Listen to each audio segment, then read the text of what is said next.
Hello, everybody. It's another time for another Saturday briefing to pastors and teachers and church leaders.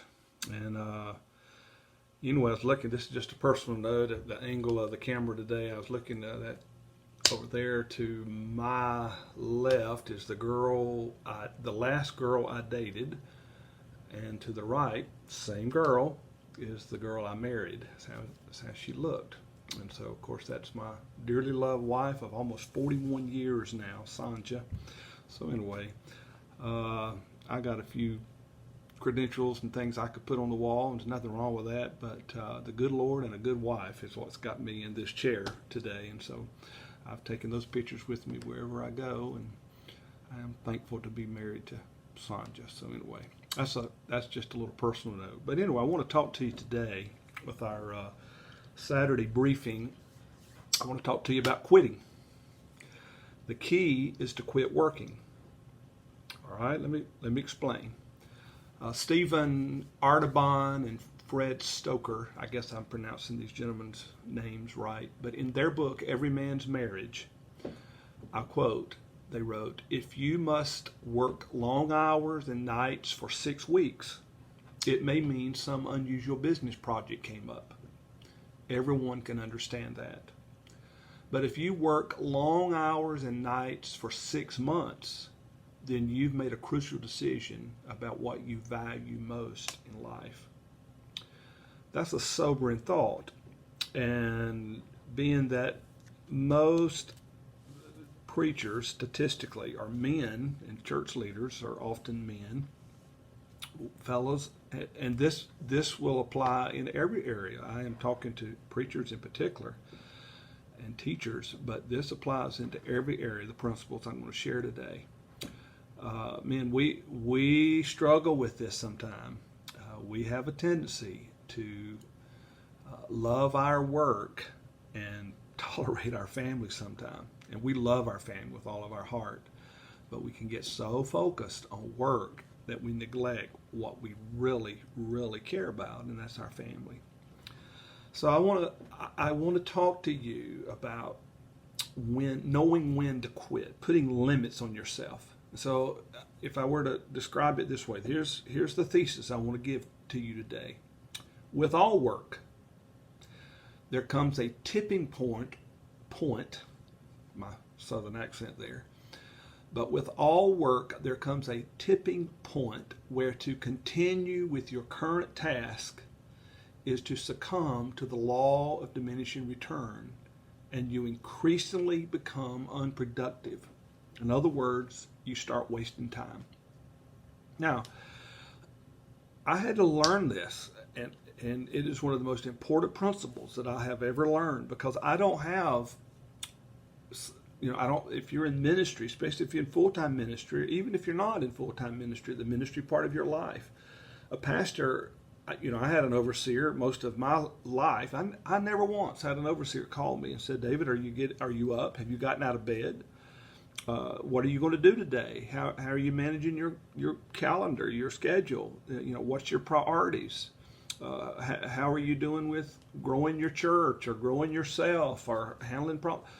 I never once had an overseer do that, and that's okay. Overseers are busy and just handling fires every day. Putting out fires is almost all overseers sometimes can do, I guess. But so technically I had a boss, but I didn't really have a boss. And my church board and my people, they would vote silently sometime with their feet. They'd get upset and maybe leave the church or something like that, heaven forbid. But as far as just every day, somebody watching over my shoulder to make sure that I was doing my job, it didn't happen. So I had to learn how to put structure into my life, and then I had to learn how to put limits in my life. Because I realized, because you have a tendency, if you don't put limits in your life, you have a tendency to gravitate to the things that you enjoy. I enjoy studying. I really do. I'm going to talk specifically about sermon preparation here today. And I would spend hours and hours and hours studying for sermons. And two things happened. My sermons got inordinately long because I'd have all this great material and I just wanted to share it. And I'd forget that the person that is most interested in my sermon is me. The rest of them are most interested in when I'm going to quit. They know they need a sermon, but I wonder if we're going to get out before midnight today. And so that's just human nature. And so I would get inordinately long with my sermons. I'd have too much material. And plus, I would let other things go during the work week. And so I had to learn about the law of diminishing return. There comes a moment when you can keep perfecting a sermon, but it's not going to really make that much of an impact. You've done what you need to do, and you need to quit. It's kind of like me getting dressed in the morning. I get up in the morning, you have a similar routine, and take your shower and groom yourself and maybe comb my hair, and I can with the little bit of hair I have now, it doesn't take long really, and I can keep perfecting it. And I like to fool myself to think I need hairspray, but I really don't. But I can keep grooming myself, and there comes a moment that you look presentable, and I can keep working, but it's not going to really add that much value. It's not going to make that big a difference. I can work for an hour and trying to get myself presentable, but the law of diminishing returns kicks in, and after David, this is about as good as it's going to get. You can tweak it all you want, but it's not going to get any better. Well, all of life is that way. And pastors, preachers, teachers, sermon preparation is that way. And so I had to learn to put a limit on myself, schedule amount of time that I would work on a particular task, sermon preparation, anything else. I put a limit on it, and that's it. I'm going to talk more about this later in other areas of the administration of church leadership. But I'll put a limit on how many proactive calls I'm going to make. I'm going to put a limit on how long I'm going to review emails. I'm going to put a limit on how long I'm going to watch TV. I'm going to put a limit on how long I'm going to do anything. I'm going to set an alarm clock and to make sure that I get up at a certain time. And I may get up before then, but I'm not going to sleep any longer than this. And so you're constantly fighting the law of diminishing returns if you're not careful. So you have to put limits on yourself. And so I want to talk in particular about sermon preparation today. And the first thing, a broad overarching thing, if you can, that is to give your mornings to the Lord. If you're bivocational and you have to be at work at 8 o'clock or 7 o'clock, it may be a little difficult. You'll have to carve that time out somewhere else. But assuming that you can give 2 to 3 hours in the morning, if you get up at 5 o'clock, that means you have to go to bed, be disciplined at night. But if you get up at 5 o'clock, you can give your mornings to the Lord. I remember years ago listening to a cassette tape. That shows you how long it was. I had a little Walkman with cassette tape. And I was listening to a presentation by W.A. Criswell, famous Southern Baptist preacher who pastored for many years the Dallas First Baptist Church. I loved to hear him speak. He so articulate and well-crafted sermons and weighty sermons that really made a difference. And he was talking to young preachers at a pastor's conference, and he challenged them to give their mornings to God. And he had other things to do as well in there. And I was walking on, it was a God moment. And I made a commitment to the Lord that day that I would start giving my mornings to God. And I have done that for years and years. And it has made all the difference. And so but I don't want you to think that, these guys that maybe every day they pray for 8 hours, God love them. I don't know how they do it, but that's not what I'm talking about. For most of us ordinary people, unless there's a special call in your life, most of us ordinary people, here's what I have finally had to get myself down to, because I love devotion. I can study and just study for the fun of it. And that's me. Others don't. It's no big deal. It's not because I'm more spiritual. But I give my mornings to God, but I have an hour of devotion time. And I quit. If I'm not finished, I am finished. I quit. I can pick it up tomorrow. And I journal, and I have it organized since 2014. I don't know how, this is Norman Geisler, who just recently passed away. He was a great man, but this is his systematic theology in one volume. I am right there since 2014. That's the front of the book. And so, I'll be probably working on this till the Lord calls me home. But I spend time and I build lessons that I never preach, hardly ever, but I study the attributes and the depth of God, and it so enriches my life. You'll have your way. There's no one way or right way, but you'll have your way. But study something meaty, especially if you're a professional. Study something meaty. Max Lucado's little nuggets is great for nighttime reading or something, but in your devotion, study something meaty. Not so much about sermon preparation, but it will prepare you for your sermon. But study something meaty. But I quit in an hour, and then I give an hour to sermon preparation.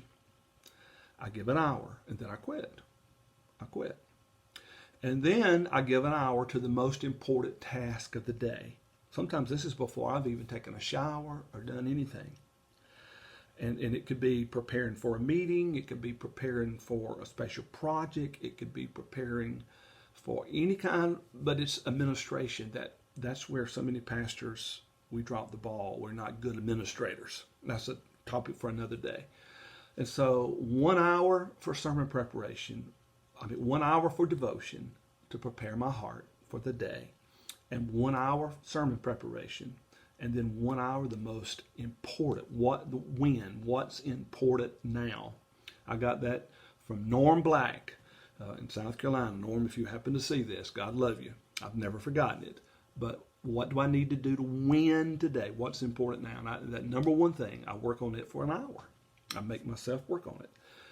And then I have given quality time sometimes before some people's even gotten up. I am well on my way to having a good day. Now, let me break down, but I'm talking about sermon preparation. Let me break down what I do. There's a system. You need to have systems for everything that matters that you do repeatedly. And I'll have this in the notes. You can see this, and so I won't go over it a lot. But on Monday, I spent an hour, especially back when I was a pastor. And I still do this, even because I'm preaching somewhere this Sunday. Almost every Sunday I'm preaching somewhere. I work on the thesis. What is it that I'm talking about? And I can listen to a guy and within 5 or 10 minutes, and I've already figured out he's not clear on what he's talking about. He's got a general idea, and he's got maybe a passion. But on Monday, all week long, you're carrying that. You can see, you'll see illustrations. God will drop appointments and things in your heart. And when you start the week, knowing what you're talking about, then the rest of the week, God is preparing you off the clock, off that hour. And so on Monday, prepare your thesis. What specifically? Put it in a tablet form, 1 or 2 sentences, and then maybe flesh it out with a paragraph that clarifies that sentence, but just work on it all day or that whole hour on Monday. Then on Tuesday, I work on my mission, why it matters, what I'm talking about, why does that matter? And even if you're a teacher, but especially if you're a preacher, you're not just preaching, you're not talking to give information. As interested it is, you can talk about, all kinds of great things that are interesting to you and maybe, but not necessarily interesting to the others. But you can talk about anything, and if you explain to them why it matters to them, then they suddenly get interested. And so spend an hour on Tuesday hammering out your mission. This is my mission. This is why it matters for me to preach this sermon. And then all week long, for the rest of the week, again, God is preparing you in your prayer life, in your thought life. This matters, and you're going to see people, meet people, and you're going to immediately be able to connect why it matters to them. And so Monday you work on your thesis, Tuesday you work on your mission, and then this is vital. You do what you do on purpose. Wednesday I work on my vision. I spend an hour working on my vision. And what that means is what has to happen for me to win.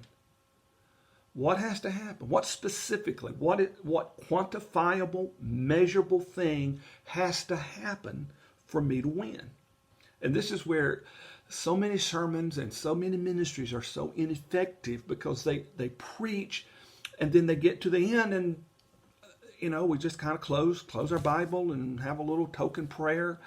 And we haven't been preaching with a point, on purpose. We're trying to achieve something. This Sunday, now I serve other pastors for the most part, and so I have talked to the pastor. I'm very clear. I got 3 specific things that these need to happen. I'm there to serve him, and these need to happen to help him with his vision, what he's trying to achieve at that church. And so my thesis, my mission, they are under God, being directed by God, but they are subservient to my vision, what has to happen at the end. Everything is heading to that end. Okay, when you ask people to sign the dotted line, that quantifiable, measurable thing. So I work on that on Wednesday. Then on Thursday, I prepare my outline. Prepare your outline. And think of it this way. Your outline is your game plan for winning. Okay, you know what you're going to talk about. That's your thesis, and you know why it matters, and you know what has to happen, and so that will form your outline. You don't have to be clever. Everything alliteration. I mean, it's good if it works to help people remember, but if it matters to them, they're going to remember. You don't have to worry about it. So it don't have to be some kind of memorable kind of outline, but it's your game plan for achieving your vision, what has to happen. So I do that on Thursday. Now, I'm going to get completely off task here. If at all possible, once you get in this discipline, you get this will help you hugely. On Friday, I try not to study my sermon. I use that to study forward. I think ahead. And so I spend an hour I'll have 3 or 4 sermons. I try to look at it a quarter at a time. Pretty specifically, I'm already getting ahead of a series of what God has laid upon my heart, where I'm trying to take the church. And so on Friday, I let that rest because it can just eat away at you. I let that rest, that sermon, Sunday sermon, I let it rest, and I take a Sabbath from it, and I study ahead, and I study forward. And while I'm talking about that, let me mention 3 other things on Saturday. One is what I call a quarterly study retreat. And I got this from Paul Walker years ago. He would take 3 days off a month. And I took a little different spin on that. I am a big believer in taking time off, but once a quarter, I would take 3 days, and later on, I had staff, I had the financial means. I would actually go and stay in a motel somewhere, and for 3 days, and usually it'd be in a motel that had a restaurant on the property, and so I would never leave except to go down and eat. Sometimes I would fast, at least part of the time, and so I would encourage you to have quarterly study retreats, and it may only be 1 day, but besides that Friday, but you get out of town, or you lock yourself up somewhere, and you're not bothered. And so, anyway, that quarterly study retreat is huge if you're able to do that. Now, what about Wednesday? You're only studying an hour. Find a partner, and you have to work this in. That may be another hour. That, like on Wednesday, that hour may be that third thing, your devotions, your Sunday sermon preparation, and then maybe on Wednesday is to get ready for Wednesday night. But on Wednesday night, find you a good partner. What I mean by that, it may be a book that you work through. It may be a DVD series. It may be something that you podcast in or live you get in live through the internet, whatever.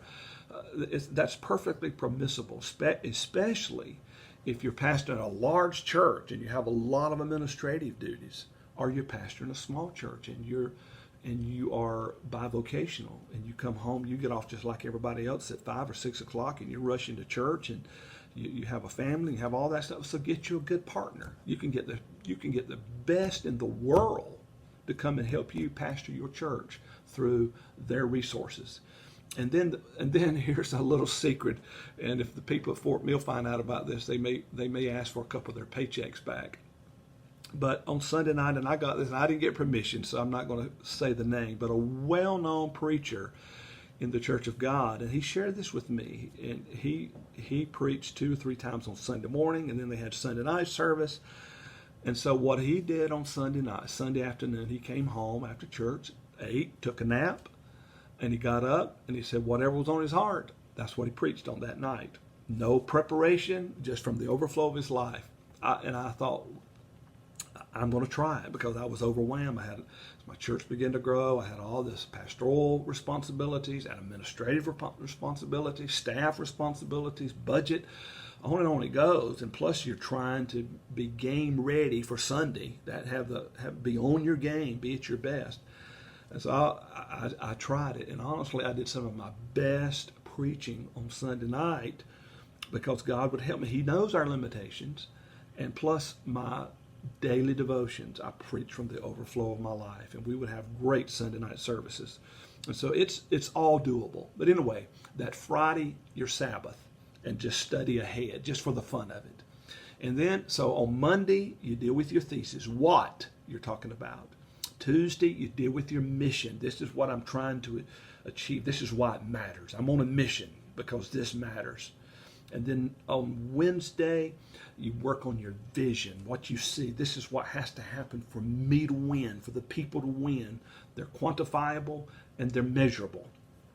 And then on Thursday, you begin to build your outline, your game plan for achieving your vision.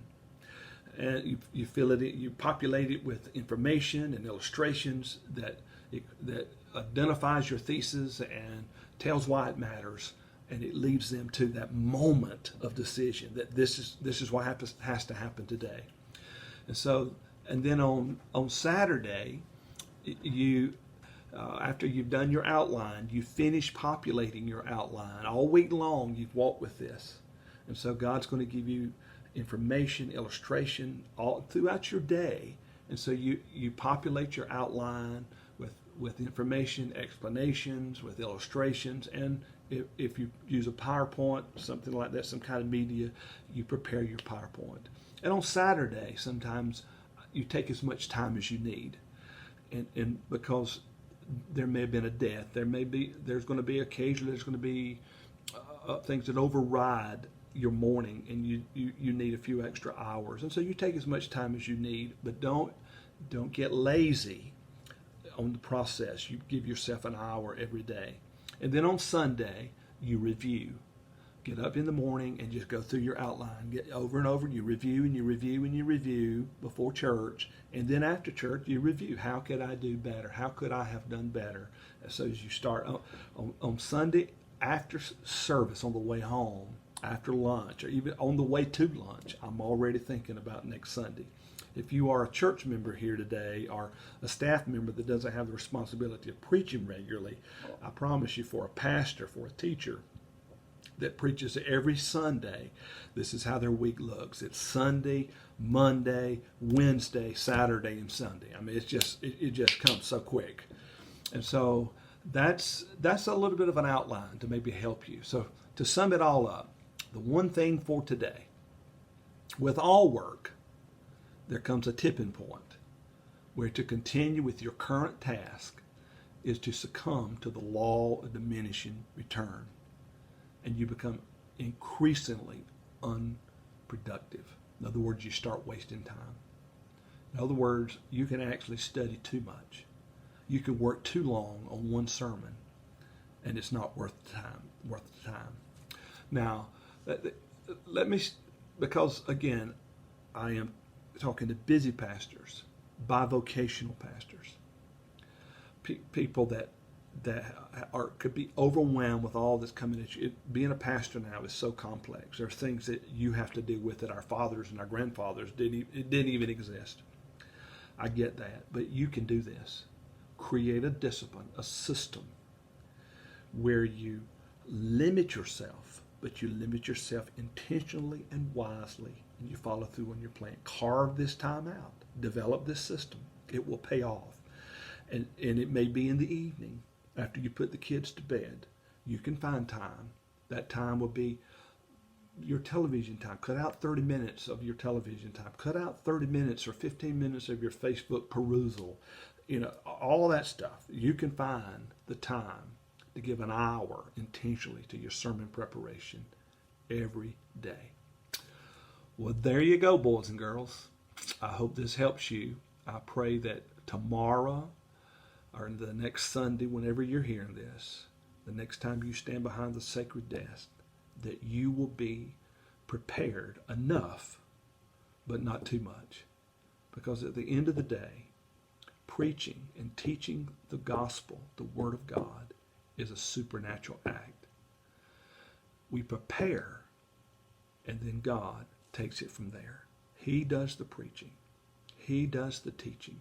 You and I are just a tool. Love you, folks, especially those of you in the great North Central region. What a privilege to be here with you and be serving you. I truly do count it a privilege. I love you, I honor you, I respect you, and all my brothers and sisters around the world that are running to win, be in all things to all men, that by all means we may save some. God bless you. See you around the bend.